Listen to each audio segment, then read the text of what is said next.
Welcome to Sakshi education. ఓన్గా study చేయడానికి ఒక యూపీఎస్సీ ఎగ్జామ్ క్రాక్ చేయడానికి ఎన్ని గంటలు చదివితే సరిపోతుంది? మేడం ఇక్కడ రెండు విషయాలు మేడం. ఇప్పుడు నేనున్నాను, మీరున్నారు, మనం తీసుకున్నాం. నేను ఒక జాగ్రఫీలో ఒక చాప్టర్ని కంప్లీట్ చేయడానికి నాకున్న మైండ్ సెట్కి, నాకున్న అకాడమిక్ బ్యాక్గ్రౌండ్కి, నాకున్న ఐక్యూ లెవెల్కి నాకు 3 hours పడుతుంది. మీకున్న ఫ్యామిలీ బ్యాక్గ్రౌండ్కి, ఎడ్యుకేషనల్ బ్యాక్గ్రౌండ్కి, మీకున్న ఐక్యూ లెవెల్కి 1/2 hour పట్టచ్చు. ఒక పర్సన్ని బట్టి ఉంటుంది కదా మేడం. ఇది ఫస్ట్ సెల్ఫ్ డిటర్మినేషన్ మనం చేసుకోవాలి ఓన్గా. మేడం నాకు ఇంగ్లీష్ రాదనుకోండి, ఒప్పేసుకోవాలి నాకు ఇంగ్లీష్ రాదు. నా మోషే ఎవరు నువ్వు మెసేజ్ చేసుకుంటున్నావు? ఇప్పుడు ఇంగ్లీష్ రాదు అని ఒప్పుకుంటేనే కదా నువ్వు ఇంగ్లీష్ నేర్చుకుంటావు. నాకు జాగ్రఫీ రాదు, మా ఫ్రెండ్కి జాగ్రఫీ వచ్చి నాకు రాదు, అయ్యా వాడి ముందు నేను నామూష్ అయిపోతానేమో, రాని కూడా వచ్చు అని చెప్పేస్తే ఇంకేముంటుంది. ఫస్ట్ నువ్వు నువ్వు కరెక్ట్గా ఉండు. నాకు రాదంటే ఒప్పేసుకో. నాకు ఈ టాపిక్ 3 hours పడుతుందంటే పడుతుంది, ఎస్ అంతే. 3 hours నాకు పడుతుంది అని అంటే నేను ఇవాళ 5 టాపిక్లు పెట్టుకున్నా, నాకు మినిమం 10 నుంచి 15 గంటలు చదవాలి. అదే మీరు 5 టాపిక్లు పెట్టుకుంటే 1.5 3 గంటలలో అయిపోగొడతాను. So it is all about productivity. 8 hours పెట్టుకో, 12 hours పెట్టుకో, 6 hours పెట్టుకో. ప్రొడక్టివిటీ ఇది one. UPSC doesn't want you to learn, UPSC want you to understand. Learning కాదు ఇక్కడ ఇంపార్టెంట్, అర్థం చేసుకోవడము. అర్థం చేసుకుంటేనే కదా ఆ బుక్లో ఉన్న విషయం అనేది మనకి ఎక్కుతుంది, మన మైండ్లో ఉంటుంది. అదేవిధంగా అండర్స్టాండింగ్ ఈజ్ మెయిన్ థింగ్. మీకు యూత్లో ఉన్న వాళ్ళకి చాలామందికి తెలుసు, నువ్వు నన్ను అర్థం చేసుకో అని చెప్పి గర్ల్ ఫ్రెండ్ బాయ్ ఫ్రెండ్ అంటారు కదా, ఆ అండర్స్టాండింగ్ ఇక్కడ కూడా ఉండాలి. నువ్వు రిలేషన్షిప్లో భార్యాభర్తలు కూడా ఇదే కొట్లాడుతూ ఉంటారు కదా, నన్ను అర్థమే చేసుకో, ఎప్పుడు జీవితాంతం ఇంక ఇంట్లో ఉండాలి. అర్థం చేసుకుంటే సగం ప్రాబ్లంలు ఇది అయిపోతాయి. సో ఇది కూడా వెళ్తాయి కదా. సో ఇది వన్, రైట్? ఇది వన్, చాలా మెయిన్ థింగ్ మ్యామ్, ఇది వన్. రెండోది ఏంటంటే డైలీ సపోజ్ నువ్వు ఇవాళ కూర్చున్నావు, చదవడానికి కూర్చున్నావు. నా కెపాసిటీ ఏంటంటే 90 minutes. నేను కూర్చుంటే 90 minutes నా బ్రెయిన్ పనిచేస్తుంది, 90 minutes నేను కూర్చొని చదవగలుగుతాను. మీ కెపాసిటీ 1/2 hour అనుకోండి, అంటే మీ కెపాసిటీ 1/2 hour to 45 minutes, నా కెపాసిటీ 90 minutes. నేను 90 minutesకి ఒక బ్రేక్ తీసుకోవాలి, మీరు 45 minutesకి ఒక బ్రేక్ తీసుకోవాలి. కొంతమంది 2 hours ఉండొచ్చు, 2.5 hours ఉండొచ్చు. మీరు అర్థం చేసుకొని బ్రేక్ తీసుకోండి. సపోజ్ నాకు హిస్టరీ చదివాను అనుకోండి, 1/2 hour నిద్ర వస్తుంది ఫర్ ఎగ్జాంపుల్. 1/2 hour నీ కెపాసిటీ హిస్టరీకి, 1/2 hour తర్వాత 10 minutes ఏదో బ్రేక్ తీసుకొని పాలిటిక్స్ అలా చేసుకో. అంటే it is there is no one size fit for all for this exam madam, గుర్తుపెట్టుకో. ఎగ్జాక్ట్లీ, ఎందుకంటే ఎవ్రీ ఇండివిజువల్ కి సెపరేట్ ఆ ఇండివిజువల్గా ప్లాన్ వేసుకొని వెళ్ళిపోతూ ఉండాలి. Every plan is a good plan. Every plan want to reach your గోలే కదా, every plan is a good plan, సింపుల్గా. రెండోది ఏంటి, ఒక్కసారి సెషన్లో కూర్చుంటే ఎన్ని మినిట్స్ ఎన్ని గంటలు చదవగలుగుతావు, అదొకటి ఇంపార్టెంట్. మూడోది ఏంటంటే డైలీ ఖచ్చితంగా పేపర్ రీడింగ్ అలవాటు ఉండాలి. ఈ మధ్యకాలంలో చాలా బాధాకరమైన విషయం ఏంటంటే ఢిల్లీలో కానీ అశోక్నగర్లో కానీ పేపర్ రీడింగ్కి స్టూడెంట్ని దూరం చేసేస్తారు. వీళ్ళు కూడా ఎందుకు దూరం అయిపోయారు తెలుసా మేడం? ఒక స్టూడెంట్ ప్రిపరేషన్కి వచ్చి పేపర్ రీడింగ్ చేయాలి అంటే స్టార్టింగ్లో 4 గంటలు పడుతుంది, 4 hours పడుతుంది పేపర్ రీడింగ్. స్టార్టింగ్ బిగినర్కి పట్టాలి. ఒక 6 months తర్వాత అదే స్టూడెంట్ అర్ధగంటలో పేపర్ రీడింగ్ కంప్లీట్ చేస్తాడు. బికాస్ ఆయనకు తెలుసు కదా, చదువుతూ వెళ్ళిపోయాడు, ఇష్యూస్ అన్ని తెలుస్తూ ఉంటాయి, ప్రీవియస్ ఇష్యూస్ అన్ని ఇంటర్లింక్ చేసుకుంటాడు. అంటే పేపర్ రీడింగ్ లో కూడా ఎలా చదవాలి అని మీరు నేర్పిస్తాం. పేపర్ రీడింగ్ లో what to leave is important. Paper reading లో కొన్ని విషయాలు ఎందుకు మేడం, అనవసరమైనవి ఉంటాయి, అవన్నీ అవసరం లేదు. పొలిటికల్ న్యూస్ కానీ, మూవీ న్యూస్ కానీ, పవన్ కళ్యాణ్ ఇలా అన్నారంట, సుధీర్ రష్మికి ఏమైందో తెలుసా, ఇవన్నీ మనకి ఫస్ట్ పేజ్ చూడాలి, బ్యాక్ వెళ్ళిపోవాలి, బ్యాక్ నుంచి రావాలి, స్పోర్ట్స్ తీసేసి బ్యాక్ నుంచి రావాలి. మీరు ఫస్ట్ పేపర్ రీడింగ్ అనేది 4 గంటలు పట్టినా కూడా చదువు.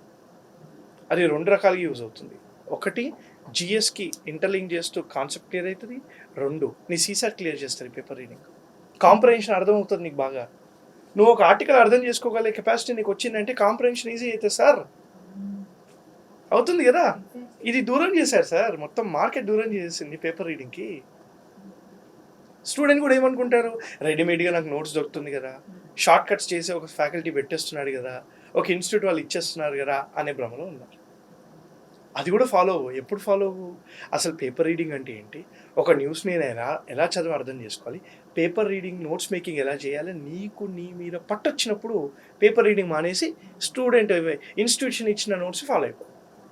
నీకు అసలు ఏమీ తెలియకుండా డైరెక్ట్గా చేస్తా అంటే ఎట్లా? అంటే మైనర్ థింగ్స్ కూడా మీరు అంటే అర్థశాస్త్రంలో ఐఏఎస్ అకాడమీలో అంటే ఇంత చిన్నవి కూడా మీరు జాగ్రత్తగా పరిశీలిస్తారు. మేడం ఫస్ట్ 1 వీక్ మొత్తం ఇవే సెషన్స్ ఉంటాయి. పేపర్ రీడింగ్ మా ఫ్యాకల్టీస్ వెళ్ళి తీసుకుంటారు. ఏ పేపర్ చదవాలి, ఎలా చదవాలి, పేపర్ రీడింగ్లో ఏది వదిలేయాలి, న్యూస్ ఆన్ ఎయిర్ అంటే ఏంటి, ఆల్ ఇండియా రేడియోలో మనకి ఎలా న్యూస్ చదవాలి, ఆ న్యూస్ వినేటప్పుడు నోట్స్ మేకింగ్ ఎలా చేయాలి, ఇవన్నీ చెప్తాం.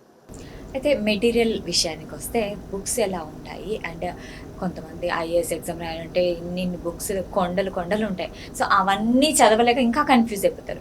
మీ మెటీరియల్ ఎలా ఉంటుంది? ఒక స్టూడెంట్ బిగినరు యూపీఎస్సి చదవాలి, ఐఏఎస్ అవ్వాలి అని వచ్చినవాడు 2 విషయాలు గమనించుకోవాలి. ఒకటి, సిలబస్ బై హార్ట్ చేయాలి. మేము డిగ్రీ ప్లస్ ఐఏఎస్ చేస్తాం. అంటే మేమేం డిగ్రీ ఇవ్వము. ఆల్రెడీ గ్రాడ్యుయేషన్లో ఉండే స్టూడెంట్స్కి కాలేజెస్కి వెళ్ళి అక్కడ ఫౌండేషన్ కోచింగ్ ఇస్తాం మేడం. టూ కాలేజెస్తో మాకు టైఅప్ ఉంది. అక్కడికే వెళ్ళి మేము అక్కడే క్లాసెస్ చెప్తాం. వాళ్ళ స్టూడెంట్స్కి, ఇంట్రెస్టెడ్గా ఉన్న స్టూడెంట్స్కి యూపీఎస్సి ఫౌండేషన్ కోర్స్ ఇస్తున్నాం. నేను స్వయంగా ఫస్ట్ 1 వీక్ వెళ్ళి ఏం చేశాను తెలుసా మేడం? ఆ పిల్లలతోని మొత్తం సిలబస్ బై హార్ట్ చేయించా. ఇప్పుడు కూడా మీరు నాతో రావచ్చు. మాకు 40 స్టూడెంట్స్ ఉన్నారు ఒక కాలేజ్లో. నిద్రలో లేపి మెయిన్స్ జనరల్ స్టడీస్ 3/4 చాప్టర్ ఏంటంటే కూడా చెప్తారు. తెలిసి ఉండడం అంటే సిలబస్ తెలిసి ఉండడం అంత ముఖ్యం, చాలా ఇంపార్టెంట్. ఎందుకు అనంటే సిలబస్ నీకు తెలుసుంటేనే వాట్ టు లీవ్ అనేది తెలుస్తుంది, ఇంటర్లింక్ చేయడం తెలుస్తుంది. పేపర్ 1, పేపర్ 4కి ఎలా ఇంటర్లింక్ చేయాలి నీకు సిలబస్ తెలిస్తేనే తెలుస్తుంది. ఒక టాపిక్ చదువుతున్నావు, ఫర్ ఎగ్జాంపుల్ ఇరాన్ వార్ అవుతుంది. ఇరాన్ వార్కి నువ్వు international relations, internal security, history అన్నీ కనెక్ట్ చేయాలిగా. మరి అన్నీ కనెక్ట్ చేయాలి అంటే హిస్టరీ ఏ పేపర్లో ఉంది, ఇంటర్నల్ సెక్యూరిటీ ఏ పేపర్లో ఉంది, ఐఆర్ ఏ పేపర్లో ఉంది, దీని రిలేటెడ్గా ఉన్న సోషల్ జస్టిస్ ఏ పేపర్లో ఉంది, ఇవన్నీ ఎథికల్ ఎథిక్స్ ఏ పేపర్లో ఉంది, ఇవన్నీ ప్రజెంటేషన్ ఎలా చేయాలి, ఇరాన్ వార్ని ఎలా మనం ఆన్సర్ రైటింగ్లో ప్రజెంట్ చేయాలి, ఇది కదా మనకు కావాల్సింది. ఇది first thing. So syllabus by heart చేయడం. రెండోది మేడం పీవైక్యూస్ చూడడం. ఇది ఫస్ట్ చేయాలి. Now coming to books. ఏవైతే సబ్జెక్ట్స్ ఉన్నాయో మేడం, ప్రతి సబ్జెక్ట్కి 2 రకాల బుక్స్ ఇంపార్టెంట్. ఇన్ఫ్యాక్ట్ చెప్పాలంటే 3. ఒకటి ఆ సబ్జెక్ట్కి రిలేటెడ్గా ఉన్న ఎన్సీఆర్టీ. ఫర్ ఎగ్జాంపుల్ మనం ఒక సబ్జెక్ట్ తీసుకున్నాం. ఏ సబ్జెక్ట్ చెప్తారు? జియోగ్రఫీ తీసుకున్నామా? Geography related NCERT. జాగ్రఫీ రిలేటెడ్గా ఉన్న ఫిజికల్ జాగ్రఫీ కానీ, హ్యూమన్ జాగ్రఫీ కానీ ఎన్సీఆర్టీస్ ఉన్నాయి. ఈ ఎన్సీఆర్టీస్ 1. 2, ఆ సబ్జెక్ట్కి రిలేటెడ్గా ఉన్న మార్కెట్లో ఏదైనా ఒక బుక్, గోచింగ్ లియాంగ్ అనుకోండి, geography Goh Cheng Leong, ensemble geography through maps, అలా ఏదైనా ఒక బుక్, ఏదైనా ఒక కాన్సెప్ట్ బుక్, స్టాండర్డ్ బుక్. 3వది, ఇది చాలా ఇంపార్టెంట్, ఏదైనా ఒక ఫ్యాకల్టీ క్లాస్లో చెప్పిన క్లాస్ నోట్స్. ఈ 3 ప్రతి సబ్జెక్ట్కి మీ దగ్గర ఉండాలి. ఎందుకో చెప్తాను. ఎన్సీఆర్టీ వల్ల ఫౌండేషన్ బిల్డ్ అవుతుంది, స్టాండర్డ్ బుక్ వల్ల కాన్సెప్ట్ క్లియర్ అవుతుంది. ఏదైనా ఒక క్లాస్ నోట్స్ వల్ల కరెంట్ అఫైర్స్ అనేది ఆ క్లాస్లో సార్ ఇన్కల్కేట్ చేసి చెప్తాడు కదా. సపోజ్ ఫర్ ఎగ్జాంపుల్ ఈ సంవత్సరంలో వర్షాలు చాలా ఉన్నాయి, ఎందుకు? ఎల్నీనా ఎఫెక్ట్. ఈ సంవత్సరంలో ఎల్నీనా లానీనా ఎఫెక్ట్ ద్వారా వర్షాలు చాలా ఎక్కువ ఉన్నాయని చెప్పేసి క్లాస్లో కరెంట్ అఫైర్స్ని జోడిస్తూ క్లాస్ చెప్తారు. కనెక్ట్ చేసుకోవాలి. సో అందుకే standard book important, NCERT important, and అదేవిధంగా class notes important. Current affairs update అవుతుంది కాబట్టి. సార్ ఇంత నాకు వద్దు సార్, ఇంత అవసరం లేదు సార్ అని అంటే పచ్చిగా చెప్తున్నా మేడం, ఏదైనా ఒక క్లాస్ నోట్స్ తీసుకొని అది 10 సార్లు రివైజ్ చేసినా చాలు. ఎందుకంటే ఒక ఫ్యాకల్టీ వెళ్ళి క్లాస్ చెప్పేటప్పుడు ఫౌండేషన్ ఎన్సీఆర్టీ చెప్తాడు, స్టాండర్డ్ బుక్లో ఉన్న కాన్సెప్ట్ చెప్తాడు, రీసెంట్గా ఉన్న కరెంట్ అఫైర్స్ చెప్తాడు. 3 చెప్పేస్తున్నాడుగా. ఇప్పుడు ఫర్ ఎగ్జాంపుల్ నేను ఉన్నాను, పాలిటీ చెప్తుంటాను. రేపు నేను ఆర్టికల్ 21 చెప్పేటప్పుడు Harish Rana versus union of India case రీసెంట్గా మర్సీ కిల్లింగ్, ప్యాసివ్ ఎథనీషియా అని చెప్పి బతుకున్నప్పుడే చంపేయొచ్చు అనేది ఒక కేసు వచ్చింది. ఆ కేసుని నేను ఆర్టికల్ 21 చెప్పేటప్పుడు ఈ సంవత్సరంలో లింక్ చేసే చెప్తాను కదా మేడం. లాస్ట్ ఇయర్ చెప్పలేదేమో క్లాస్ నోట్స్లో, ఈ ఇయర్ మాత్రం క్లాస్లో ఆర్టికల్ 21 చెప్పేటప్పుడు ఆర్టికల్ 21 అంటే ఏంటి అవన్నీ చెప్తూ ఇది కూడా చెప్పేస్తాను కరెంట్ అఫైర్స్ లింక్ చేసి. సో క్లాస్ నోట్స్ ఏదైనా ఒక ఫ్యాకల్టీ, ఏ ఫ్యాకల్టీ అయినా పర్లేదు madam, all faculties are good. నీకు మంచి చేయాలని కోరుకుంటారు, అందరు ఫ్యాకల్టీస్ మంచోళ్ళే. సో ఏ ఫ్యాకల్టీ అయినా మంచిగా క్లాస్ నోట్స్ తీసుకొని అది 10 సార్లు రివైజ్ చేయి. Don't read 10 books, read 1 book 10 times. AP job calendar ప్రకారం గ్రూప్ 1 ఎగ్జామ్స్ గురించి కొంచెం వివరించండి. ఉగాది కానుకగా కొత్త సంవత్సరంలో కొత్త రోజులు మొదలయ్యాయని చెప్పి చెప్పుకోవచ్చు. Point number 1. ఈ విషయంలో ఆంధ్రప్రదేశ్ ప్రభుత్వానికి మనం కృతజ్ఞత చెప్పుకోవాలి. ఇప్పుడున్న ప్రభుత్వం అయినా గత ప్రభుత్వం అయినా.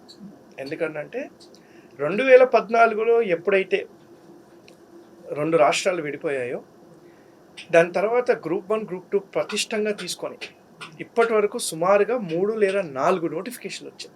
18లో ఒకటి వచ్చింది, 22 ఇది 4 నోటిఫికేషన్ అనుకుంటా. గ్రూప్ 1 పటిష్టంగా వాళ్ళు 3 నోటిఫికేషన్లు కంప్లీట్ చేసేసుకున్నారు అని దాని అర్థం. అంటే నా ఉద్దేశం ఏంటంటే 3, 2 whatever it is, YSRCP government అయినా ఇప్పుడున్న government they are not compromising on the recruitment. తెలంగాణలో అలా కాదు. తెలంగాణ 2014 తర్వాత ఎన్ని నోటిఫికేషన్లు వచ్చాయి గ్రూప్ 1?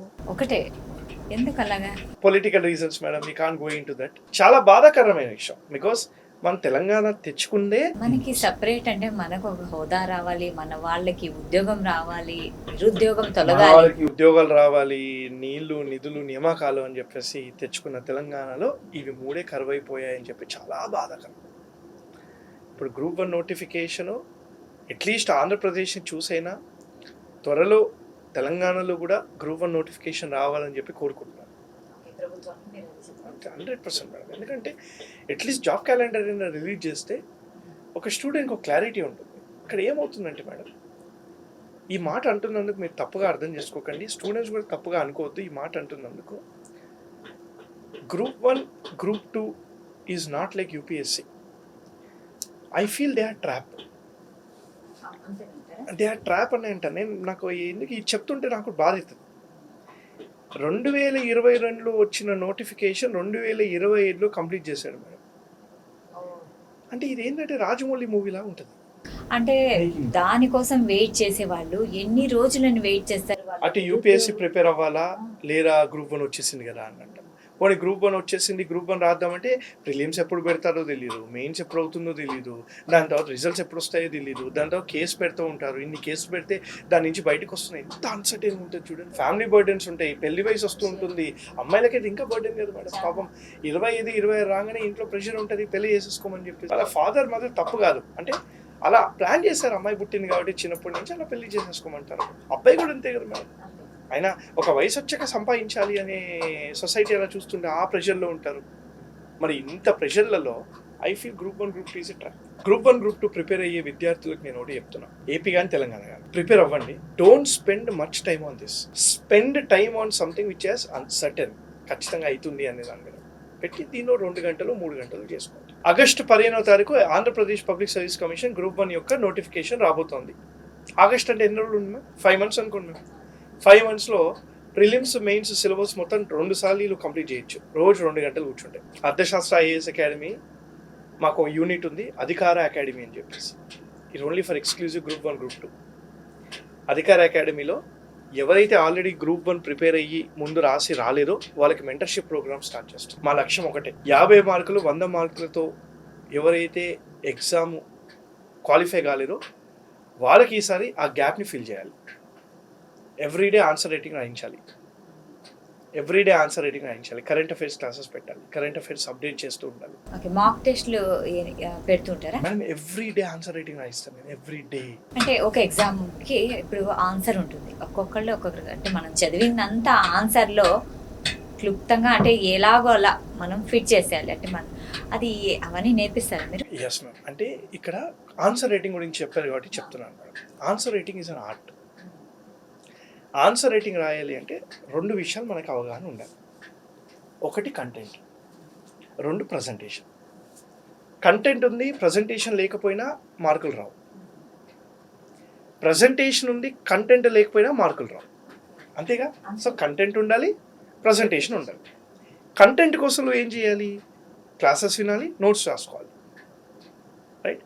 ప్రజెంటేషన్ కోసం నో కమింగ్ టు ప్రజెంటేషన్, ఇక్కడ చాలామంది ల్యాక్ అవుతారు. ప్రజెంటేషన్ ఫస్ట్ క్వశ్చన్ని చదవాలి, 2 క్వశ్చన్లో కీవర్డ్స్ అండర్లైన్ చేసుకోవాలి, 3 క్వశ్చన్ ఏం కావాలనుకుంటుందో నువ్వు అర్థం చేసుకోవాలి.